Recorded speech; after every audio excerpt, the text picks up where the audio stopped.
have these high expectations that they're going to carry with them when they leave you, right? Because they can't depend on you for the rest of their lives. They need to be able to empower themselves. So in this sense, you have those high expectations, you put forth those high expectations, but you're there with them every step of the way. You hold their hands when they need to be held, and you kind of gently nudge them when they need to be nudged, but you're always there nurturing them, asking questions, answering their questions, providing them supports, which we're going to go into a little bit more detail on numbers 2 through 10 here. But you have to make sure that you hold these students to high expectations while you support them with empathy and I'll say love. If you truly love your students and you want them to succeed, you will make sure that you give them every support that they need to succeed. All right, productive failure. A colleague of mine and I, Jessica Herring-Watson and I, we just finished up a research article on why productive failure is critical to a creativity mindset, right? To help students foster their own sense of innovation and creativity, you have to put them in a situation where they're going to make mistakes. In many respects, in our culture here in America, we have a culture of, individualism, and we can do anything and we don't make mistakes and we just charge forward and we excel at everything. And quite honestly, that's counterintuitive to a lot of students from different cultures who are saying, wait a second, I have a different way of looking at things, but it may not look right on the front end, right? Or I may do something in a different way, but if you need me to get to this end point, I get to the end point by doing it using a different path, right? So what we have to do is make sure that in the scope of our classroom that we have students think of learning as an iterative kind of thing. Like there's never really a one and done kind of thing where, I figured it out, I can solve this problem, and because I solved it the first time, I'm the champ, right? We really want them to say, okay, you solved it, but let's go a little deeper. Let's go another way. Can you solve it another way, right? What we want students to see is that failure in and of itself is a prized virtue, because then we can actually talk about different ways to solve problems, to solve challenges, and to think and to grow, right? For example, when we talk about showing flexibility and how students demonstrate their learning, I had a student one time who read our reading assignment way faster than everyone else, and he went to go do his own thing, and he loved to read other books and everything. And a couple weeks later, when everyone else had caught up, based on my little schedule in the classroom, we took our quiz on that reading assignment, and he did not do well on that quiz, right? And I'm thinking, that's kind of odd, because I know he finished this. I watched him, and he's an avid reader. He loves this stuff, right? So I went and talked to him, and he said, well, I couldn't remember this character and that character and this, that, and that. So I just got those wrong. And I'm like, okay, so we talked about the book a little bit, and we talked about the characters and the themes, and it was very clear that he knew all of this. So I'm thinking, why am I going to give him a grade on that one quiz I gave him, and when he actually fulfilled the instructional objective that I was looking for? And that is, can you identify and analyze the theme, the characters, etc.? So in that conversation that I had, he demonstrated it. So I went ahead and gave him his points so we can put that in the grade book and move forward. But that flexibility, I think, is important, because not all students test the same way and can be assessed the same way. Now, when we talk about this failure and allowing for failure, failure does not work. The research is clear about this. You cannot just say, okay, students, I don't mind if you have failure and just try again. It says that will not work unless you engage in feedback. When you reflect and dialogue on those moments of failure, like let's think about what happened to get you to that point. So what are we going to do differently this next time? Or what different path are we going to go down? Because in many respects, it's not necessarily you're wrong or incorrect. It's just you did it in a different way, and we need to respect that. There may be a different way to do things, right? So, but we have to dialogue. We have to reflect with students and have that time. And that dialogue is going to come back later on, I tell you, because that dialogue is critical to establishing and maintaining those relationships with our students.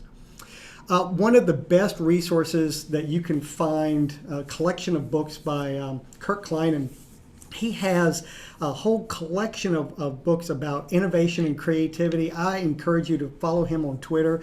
find the link to these books that he's created because it's really open-ended and it gives you an opportunity to really put your students in a position where they can innovate and explore. And in your culture of allowing for failure and reflecting on failure, they can grow. Okay? Now, when we talk about rubrics, this is our third piece here. I know many of you use rubrics, and rubrics are kind of a mainstay right now. They weren't so popular back in the 90s, but they're very popular today. Even though I have a problem with a lot of the rubrics that you find in textbook workbooks and Rubistar, you're not going to always find a high quality rubric there. I think what's really, really important about rubrics is that you are very clear about the criteria and expectations that you have. Don't just take someone else's rubric and say, okay, I'm going to use that other rubric from my assessment. You need to make sure that you go through that and say, is this something that these students really need to do? And am I clear about what they really need to fulfill for me to know that they've mastered this content, or at least on the way to mastering this instructional objective, right? And I'm not talking about, I've seen a lot of rubrics over my time, and some of the ones that really frustrate me are those ones like where they say, well, the student will understand this at an 80% level. What does 80% level really mean, and why the magical 80%? What does that mean? Heck, for a lot of this stuff, if kids just know half of what I'm telling them, they're doing awesome, right? So we have to really be clear about what it is that students really need to know. What do they need to know when they go forward, and what do they need to know now, right? And when we talk about that rubric in that sense of clear criteria and expectations, let's talk about these rubrics on the front end with students, especially whenever we're giving them the instructions for the assignment. Let's say, here's the assessment instructions, here's the rubric. Now let's talk about, okay, I'm asking you here in the instructions to do this. And if you'll notice in the rubric, I'm assessing you specifically to that in this way, and this is what I'm looking for. This is what I think is important. And then if you encourage dialogue in your classroom, you will have students who will say, why is that important? Why do we need to be able to do that? Oh, great question. You need to be able to do this because X, Y, and Z. And you have your rationale ready to go. I would wager a lot of us, myself included, have used rubrics or have had assessments where if we really thought about it, we're not really sure why we asked certain questions or why we're expecting certain things. Generally, we've inherited it from someone. We may not have modified it. If we're going to be culturally responsive, that means we need to be completely empathetic to what students need, and that is having a conversation with them about these rubrics and making sure that students are very clear about what your expectations are. Rubrics can be used within the scope of formative assessment, right? Formative assessment to me is one of those critical pieces. In fact, the research is very clear on this piece. Formative assessment, more than many other things, second only to one other factor in teaching, is one of the most effective ways of making sure students learn. The most important research-supported factor in student success is teachers' belief in them. If teachers demonstrate that they believe in students, that they can achieve high expectations, that has the greatest effect size of any other component of teaching. Number two is make sure that you have quality formative assessment. And by quality formative assessment, and y'all remember, I'm not going to teach you a basic assessment here, but if you remember, formative assessment are all those little checks along the way before you take the big final exam, right? But formative assessment is those quizzes, asking questions, doing Mentimeters or Kahoots, or even having students do little bitty projects as they work toward the big, hey, I've got this all mastered, right? But what we have to do is make sure that all of our formative assessments invite some type of feedback. And in fairness, homework counts as formative assessment in some respects, right? Because it is something that students do on the course toward the end. But if we don't use that homework as a means to provide students feedback, then why are we giving students homework? If we don't give students a way to provide them some kind of, reflection, feedback, thoughts on how to grow, then we shouldn't be using it as formative assessment. And I'm talking about the Kahoots, I'm talking about the quizzes, all that stuff. those are great as engagement pieces and maybe to get students interested. But if we're talking about it as an assessment piece, students need to be able to ask questions, we provide feedback, and then they grow from that. And we're going to talk about grading that in a second. But right now, I want to highlight April Ricard has a book where she, it's a Bad Case of Stripes, and in it she has a lot of great ideas about how to use, in this case, Keynote. She designed a bunch of little activities for students to be able to demonstrate what they know, right? Show what they know. And what I like about these activities is each one of them allows the teacher an opportunity to say, okay, I see what you've done there. So let's explore why you chose this route and why you chose that route, right? So for me, I think it's really important to have these opportunities where you can have that dialogue with students about what they've done and how they can move forward.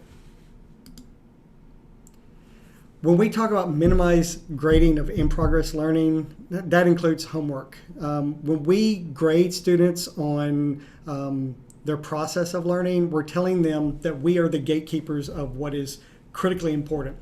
And I know many of us are content experts here and we know what's critically important, but we only know what's critically important from our perspective. And our perspective is only one perspective, right? And our perspective is limited by our own identities. And for me in particular, I can't tell someone from a different identity group what is critically important. I can only tell them what's critically important to me. So for me to be culturally responsive, that means I've got to say, okay, we're going to give you this opportunity to show what you know, and then I can give you feedback. That feedback is what you get, right? And then we can have a point where they get a grade or whatever. But unless you also combine that with a way for them to increase that grade or whatever, I'm not a big fan of grades, but I know that they're a necessary evil in many educational institutions. You got to give them, if that is how it is for your institution, you've got to give them chances to up that grade. And I'm not talking about averaging the grades or anything like that. If they know it, they know it, right? That's all that matters at the end of the day, is that they know it, right? We don't need to say, oh, you didn't know it as fast as this other kid. We don't care about that. What we care about is you know it. That's all that matters, okay? When we talk about specific and targeted feedback, I actually, I have to tell my students all the time, most teachers confuse feedback and praise. Praise is fine every once in a while, like, hey, glad to see you, always appreciate your insight, et cetera, et cetera. Feedback is not telling students, good job, right, ever. Or, yay, you did it, aren't you proud of yourself, right? That's not giving them anything to grow on. Right? They need to know specifically why they did a good job. They need to know exactly what they need to do better, right? So the process that I use is I make it kind of like a sandwich. I think of it as a sandwich. Like the first little bun is I tell the student the strengths. Okay, I really like how you worked out this math problem. You didn't just try to just answer it out because I need to see your process. I really appreciate that you worked out all of the steps to this math problem, right? And my next step then is ask questions. Okay, so I've noticed here that you carried this here and did that there.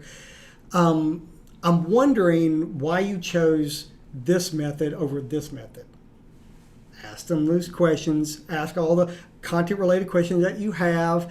Ask them, follow-ups. Get into their brain and figure out what's going on up there for them to go to whether it's a right answer or an incorrect answer. You get into that process of where they are. And let's say it's very clear. It's like, oh, I see. I didn't carry the 5, or I messed up the decimal, or I forgot the formula, or whatever.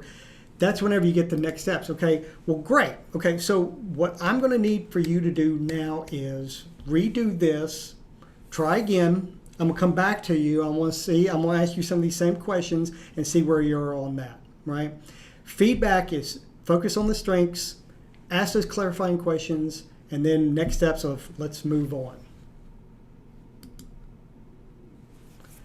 To be culturally responsive, students have to feel empowered. We alluded to that earlier, but they have to feel that they are in control of their learning, because otherwise they feel like you are just simply the gatekeeper up at the front. And just like how society works for a lot of kids, my identity is only valid in as much as society validates it. And if I'm invalidated, then why should I even try, right? To validate their feelings of identity, their sense of identity, which they deserve at a minimum, we need to make sure that we give students opportunities to empower themselves. And that means if they come to us with not all the resources, I can't tell you how many teachers I've worked with over the years who said, if kids would only know this when they come to my class, if they would only be able to do that. Well, they don't, and they're here. So deal with it, right? There are a lot of things that we wish that we could have, but we don't have those. The important thing is, this is what you got right now, and you do the best that you can, because these kids deserve it. I don't know if it's someone who dropped the ball or if they live in poverty, and I don't know if that's economic poverty, emotional poverty, whatever they're dealing with. The important thing is that you step in and get this thing taken care of, right? Don't pass the blame, just provide support. And one of the easiest ways that you can do this is providing scaffolded resources. That's number one, is making sure that students know exactly what you need them to do, right? And that it's valuable, right? But also assume that students don't know everything you know with your college degree and everything, right?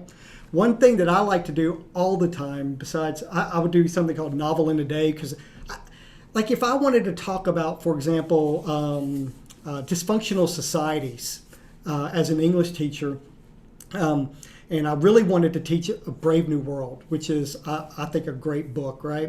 And I want to teach this book, but all the other teachers are teaching Grapes of Wrath because everybody needs to know Grapes of Wrath. You got to know Pa Joe's story, you know. You got to.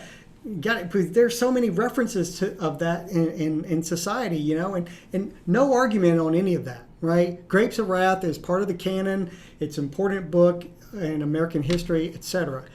However, not all students value that, nor can I realistically expect that they're going to read it with the level of detail that I'm going to read it as a person with a master's degree, right? So for me, I would do a novel in a day. I would cover all the major themes and characters so we can move on to the more important stuff, which was the dystopian future that we were covering in another novel. Or this guide-orama, you know, instead of just saying, hey, read chapter 3 and answer the bolded questions at the end or whatever. I mean, how many times did we all get subjected to that, right? And how much did you really learn from that, you know? For me, it's more about, okay, I'm going to have you read this because you do have to read this, but I want you to focus on the important pieces. And these are textbook writers. These people are not paid to write eloquent prose, right? There's not going to be an exciting read. So I'm going to tell you what to focus on that'll engage you and help you be ready. And the other stuff, I'm going to let you know, hey, don't worry about this. This isn't that important, right? This helps students. Giving students a glossary list, right? And just assuming that students don't always know what synecdoche or metonymy means, different terms. They may not know what quadratic means. Giving them all of these different tools, Spanish English dictionary, any other kind of translation tool. Now, I'm going to tell you, you're going to have colleagues who are going to say, you're giving these kids an unfair advantage. That's horse hockey. You give students every advantage to learning. We're not talking, this is not a competition. This is no competition of one kid learning the material and another kid learning the material.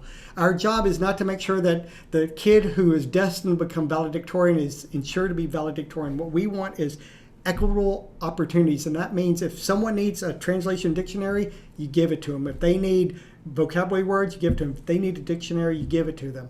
Because the whole point is, if students can pass your class by looking up all the answers on the internet, then what is your class there for? What are you doing? Why are you there? If you could just say, kids, go to www.mills.com, and that's not really a site, and I hope it's not a bad site, but if you went there and you could get all of your information, then why are you there, right?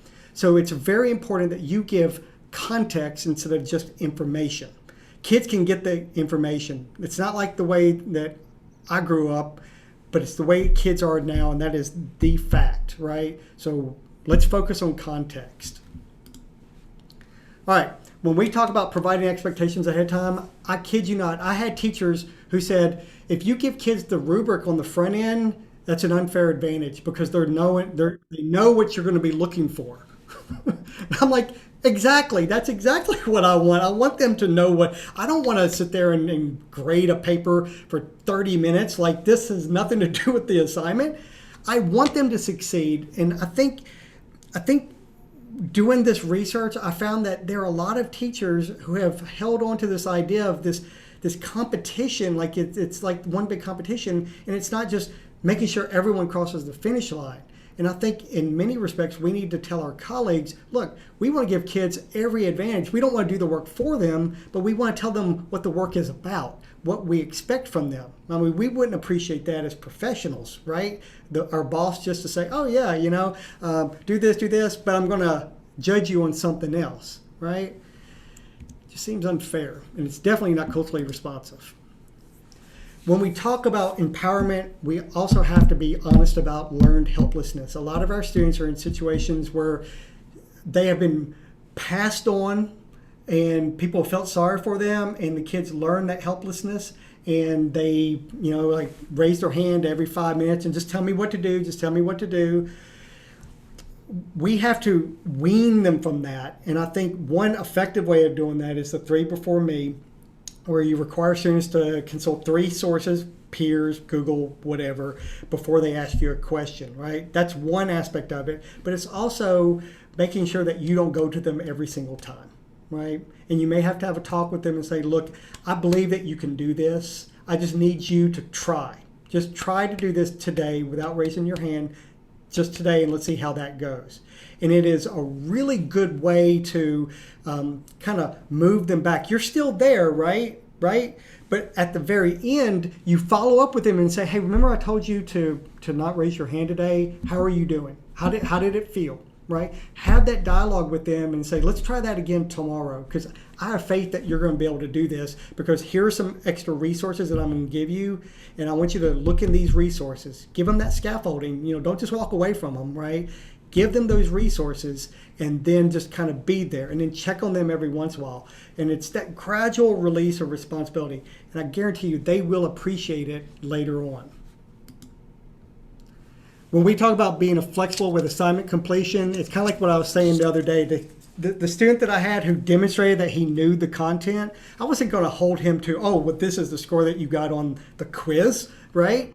But also, think about it. Do students have to write an essay for everything? Do they have to do a short answer for everything? Do we do that today, right? If the principal says, hey, I need this, do we write an essay for that? No, right? If we want to communicate, we communicate in so many different ways, and technology lets us do that today. I don't know if I would have been able to have the same conversation 30 years ago, but we're in 2021 right now, and I know, like, for example, you can create all sorts of things, and we're going to get into that a lot more when we talk about authentic assessments. Before we get into that, I want to point out that on self-regulation, this is very closely aligned to student empowerment.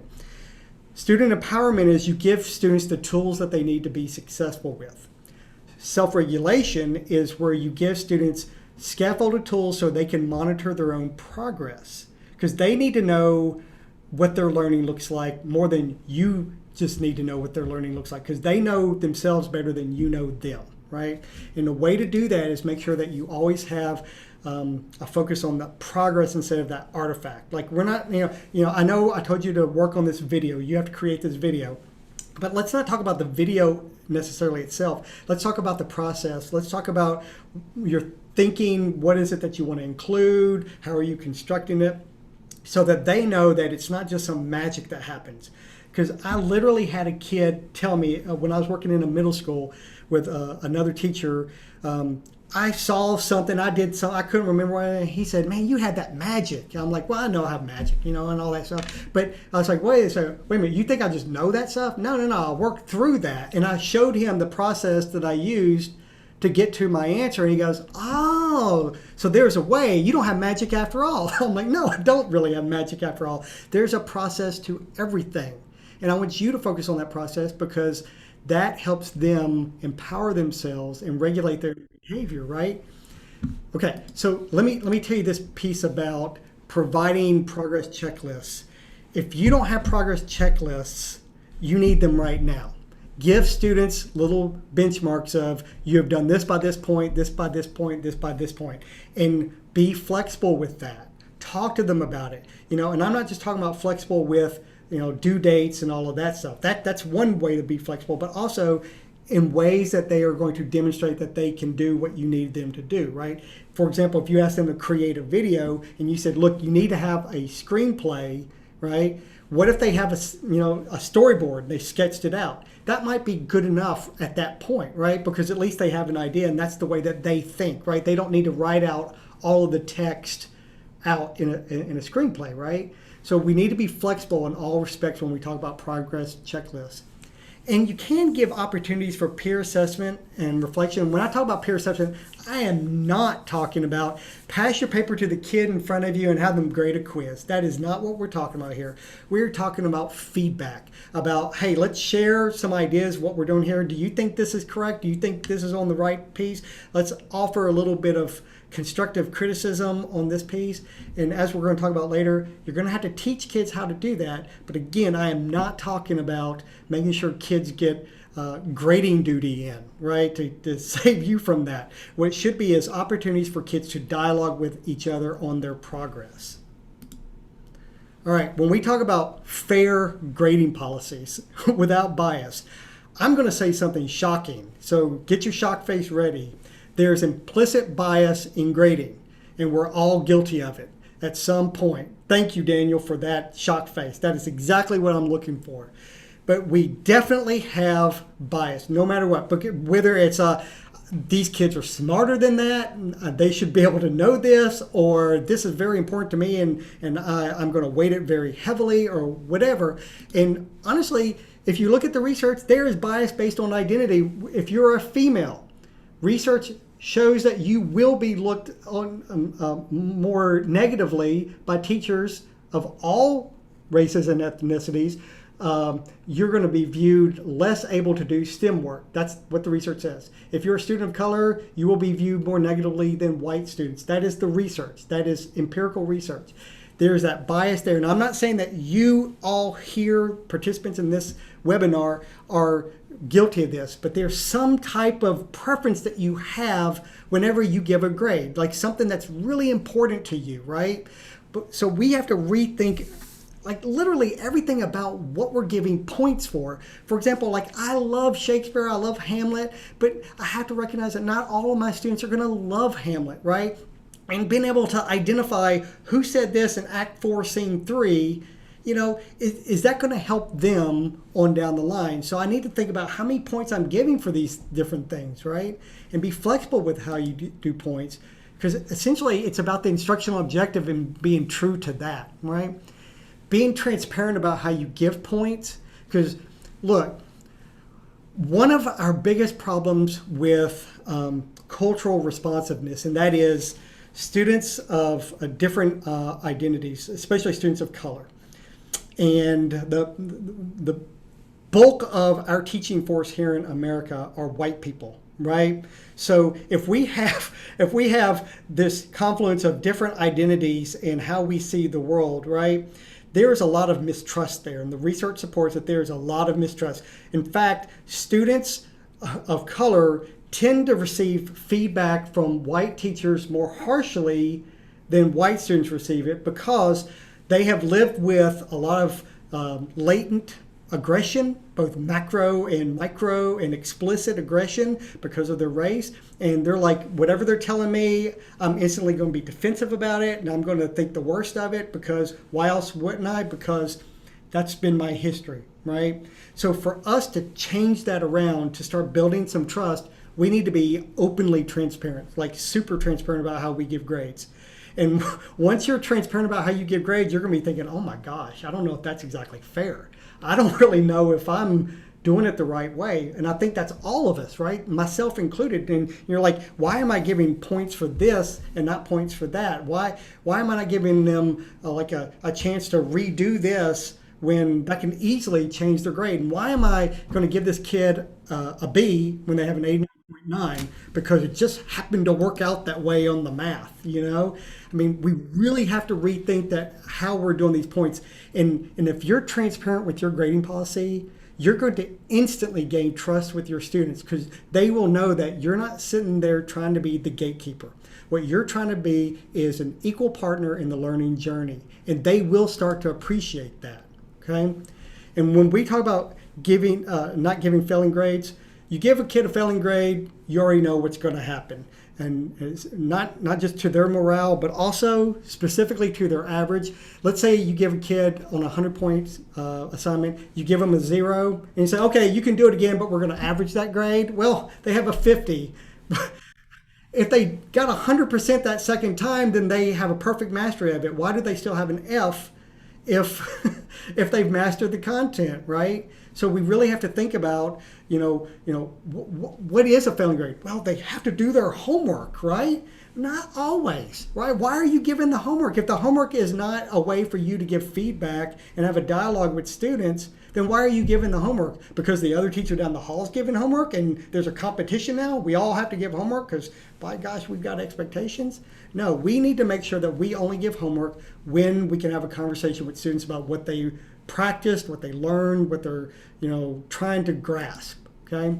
Now this, if you take points off because the kid turns in a paper with ruffles on the edges or they don't do their heading right or any number of things, I've seen English teachers give kids take points off whenever they had to recite Shakespeare. I'm like, you're actually going to give a kid points on doing something that you did in college and that you didn't want to do in college, right?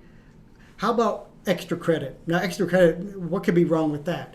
Extra credit is one of the main drivers of learned helplessness. What extra credit tells kids is, point blank, I don't trust that you're going to master this instructional objective or my set of instructional objectives, so I'm going to make it a little easier on you in society's eyes by bumping up your grade so you can pass unnoticed. You don't really have to know that content because we both know that you can't master it anyway. So I'm just going to go ahead and help you out so you can kind of traipse on through and be successful or what have you.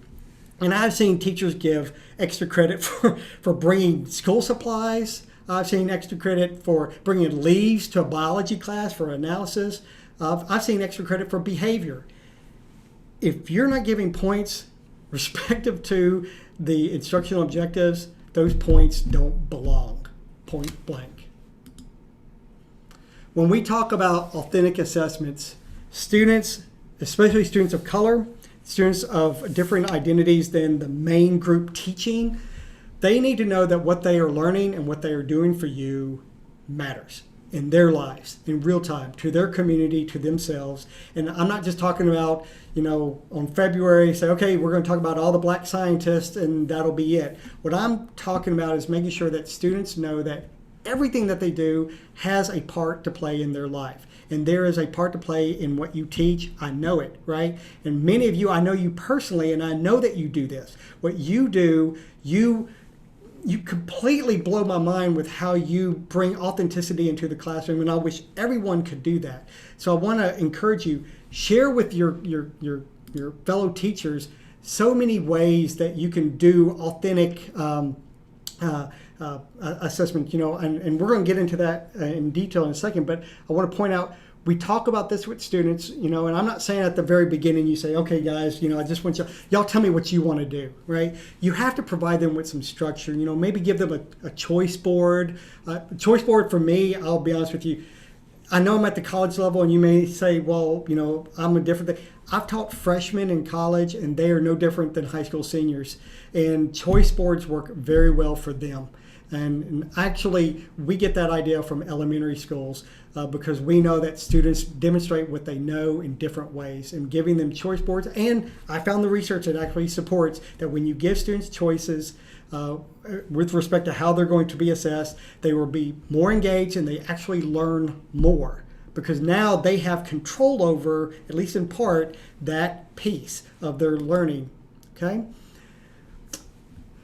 Oh, the feedback. Can't forget about the feedback, right? Making the connection between the instructional objective and the students' real lives, this is hard sometimes, right? Because if you know, not everybody teaches English lit and social studies and all those things where you can make obvious connections to current events all the time. But in many respects, you can talk about how it is being used, not necessarily that they are going to be using it themselves, but here's how it is used to create this, that, or the other. And at least it opens it up for students. If they feel like, you know, that's something that I didn't really see it like that before, then it gives them that opportunity, okay? This social talk structure, this is related to student empowerment. Remember earlier I said you need to teach students how to dialogue effectively. This adds to that. This helps them because you're providing a structure. And you can Google social talk structures and helping trios. I don't have time to really go into all of that right now. But if you Google it, you will find plenty of information on all of that. But whenever you provide that structured, here's how you dialogue with other people, that in and of itself is authentic assessment. That is authentic to them because in the real world, they will articulate ideas and collaborate with other people, whether they're solving a math problem, whether they're in a science lab or wherever. But if your content area does not translate well, like one-to-one with real life stuff, at least you can teach them how to authentically dialogue, because that is one skill that every student needs. And when we further this whole idea of being authentic, this is a critical aspect from the research regarding cultural responsiveness, and that is students have to be in a position where they can speak to their identity. And that means their identity as a student of color, as a student who's LGBT, as a student who has different views than the other classmates. They have to know that in your classroom that it is a safe space, maybe even a brave space, where y'all can talk about these things without fear of judgment. And I know that judgment can be implicit and quiet and all that stuff, but it's not going to happen explicitly in your classroom. And you need to make sure that students have this opportunity because you're going to work it into their assessments. One of the best ways that I've ever seen this done was Mike Lang, he's an educator out in Las Vegas, and Terry Cullen, who's here in Arkansas. They did a piece on why storytelling is important, and they did it with relation to the Tulsa Massacre in 21. It nailed exactly what we're talking about when we talk about cultural responsiveness. It's speaking to the identity of a people's, right? And telling the story of your culture, of your identity, and you're working that into the assessment of what you're doing. And they did it through storytelling. And students, especially students of color, have to have that opportunity to be able to tell stories of their identity and not be silenced and say, nope, that didn't happen. We didn't have this, we didn't have that. They need to know that they can share this information in your class, right? For me personally, I'm an Apple guy. I love a lot of these apps. I mean, I'm sure Chrome and has all these kind of options, but for me, using Keynote, where students can easily create sketch notes and tell stories using shapes, and they can sketch things out with an Apple Pencil. Pages to me is great. They can do podcasts through GarageBand. Clips is a favorite because it's kind of like TikTok for students. I want to highlight, if you go to Twitter and you go to Michael Hernandez's Twitter handle, Cinehead, you might be able to find, just Google this. He worked with Apple on creating the Creating Digital Books piece. This is a great resource for students to create. Essentially, I mean, really, it's like a portfolio. Students can create a digital book that you can use as assessment, whether it's them solving math problems or them telling the story of the Tulsa Massacre. Whatever you need them to do, they can do that because they can add video, audio, shapes, all kinds of different things. This is a great resource right here, this one right here, right? All right, when we talk about that authentic storytelling, here's the piece where I have to lean into discomfort a little bit, but the research says this is critically important. You have to give students, especially students of color, an opportunity to challenge the status quo. You have to give them an opportunity to speak to what's happening to them in the world around them, right? And that can be for all identity groups, but the research is very clear on students of color. They need to be able to feel comfortable challenging injustice and unfairness. Whether it's hypothetical and you're talking about it in a historical context, right? not hypothetical, but in a historical context, or something that happened in the school, like a dress code violation or something like that. You need to figure out how you're going to partition a time where you honor those students' ability to challenge that. And part of that is you're going to teach them how to dialogue effectively. That is so essential to this whole process. You need to make sure students can do that, right? So anyway, this will be uncomfortable because not everybody wants students to challenge injustice and unfairness. But I'm just telling you what the research says and what I've seen to be true. Students gain trust in you when they know that you recognize injustice and unfairness instead of knowing that it happens and letting it continue. If students know that something's wrong and you don't do anything to speak up against it, you will lose trust with your students. And the converse is true. Okay? So we are going to teach them how to interact and dialogue effectively. Okay? Now, the 10th piece, UDL. UDL is one of our favorite pieces as educators here at UCA. UDL is essentially making sure that you remove all barriers from learning, right? And I don't have time. I mean, I literally could do a whole semester on just UDL, on all of this stuff. If we do a class, y'all, we're going to have to do a class. We need to do a class. But let me tell you, when we talk about UDL, we use the UDL guidelines in the sense of, for example, accessibility. When we think about accessibility, the ramps on the roads, the doors are open automatically, except for on the ramps. Whenever I saw that car that parked right inside the ramp, and people in a wheelchair wouldn't be able to get there, that's a violation of ADA and accessibility. That is not what we want to do. But this whole point of accessibility, like providing captions for people, these are all things, when we talk about UDL, we're talking about things that make it possible for some people who cannot do something because of a physical or intellectual disability. It makes it possible for them, but it actually benefits everyone. I can tell you, my wife and I'll tell you, when we watch a movie or a TV show, especially if it's British or something, we watch it with captions because captions help us even though we're not hearing impaired, right? So feel free to take a screenshot of this because I can't go over all of it, but bottom line is, this, and a lot of the UDL you're going to notice is, wait a minute, a lot of this just kind of echoes what we just talked about. That's because UDL is inherently culturally responsive. Even though UDL was originally conceptualized as a way to make sure students with intellectual and physical disabilities can access education, what you find is really it just removes barriers. It just removes barriers, whether it's cultural barriers, physical barriers, intellectual barriers, whatever barriers it is. But bottom line is, you do what you can to make sure students get scaffolded information, they get those resources to help their learning, instead of thinking, I remember when I was working with that middle school group and the teacher was complaining that another teacher was using audiobooks. And they're reading this book, but they're also doing audiobooks. And it's like, and your point is what? Some students like to listen to that because they have reading difficulties and being able to see. And some kids don't speak English as a primary language, and this is a way for them to learn proper pronunciations, etc. This is actually a principle of UDL. This is a good thing that that teacher is doing.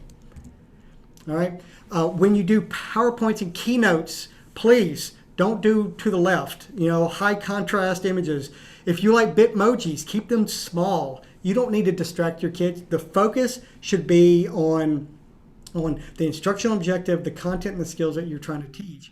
So to remove the barriers, make sure that you go over to the right and make sure everything's high contrast, right? Make it easy for kids to be able to see what you're trying to teach them, okay? Remember we talked about progress checklists. If you have the need for assistive devices, the iPad's a great tool for that. It has text-to-speech.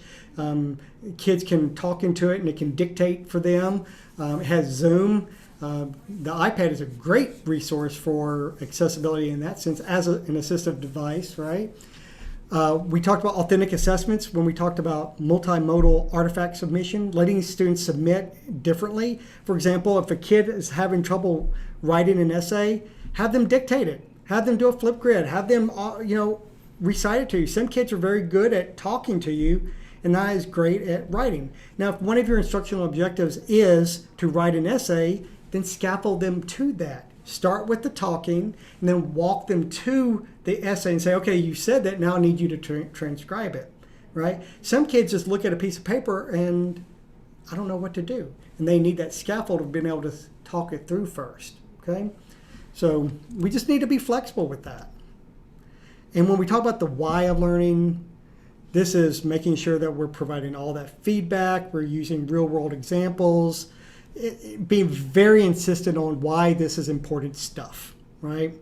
And this this seems to be a no-brainer for, I think, a lot of us, but I think we get caught up in our own content sometimes, and we need to remember that these students, we get older and wiser, and these students that we have are essentially the same age as the kids that we had last time, and it's a new batch, and we need to, and I guarantee you the kids who we get today are completely different than the kids we had last time around. All right. Luis Perez, a great educator, he always says regarding UDL, what's necessary for some is good for all. And whether it's bigger text on your tests, if it's high contrast, if it's audiobooks, if it's whatever, if it's good for some kids, it'll probably be necessary for others. Okay? All right. We talked about the iPad and all that stuff. I am about to put a bunch of links in the chat because I want you to have resources that you can maybe access. There are a lot of educators out there, Apple teachers and Apple Distinguished Educators, who have done a lot of work putting together resources for you and others to make sure that our teaching is culturally responsive. And all of these I've vetted. These are all awesome resources, were links to digital books and podcasts and such like that, but mostly digital books.